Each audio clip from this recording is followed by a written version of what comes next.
দিনাজপুরে রাতভর ডিবি পুলিশের পৃথক অভিযানে বিপুল পরিমাণ মাদক উদ্ধার। দিনাজপুর জেলা পুলিশ সুপার মোহাম্মদ মারুফ হুসাইনের দিক নির্দেশনা এবং অতিরিক্ত police super crime and apps Mohammad Anwar হোসেনের নেতৃত্বে দিনাজপুর জেলার গোয়েন্দা শাখা ডিবি এর একটি চৌকস টিম গোপন সংবাদের ভিত্তিতে রাতভর বিশেষ অভিযান পরিচালনা করে বিপুল পরিমাণে মাদকদ্রব্য উদ্ধার করা হয়।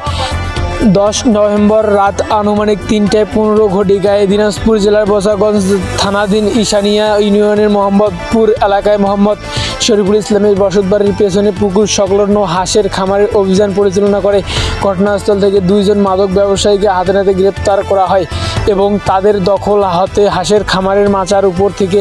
মোট 32 কেজি গাঁজা উদ্ধার করা হয়।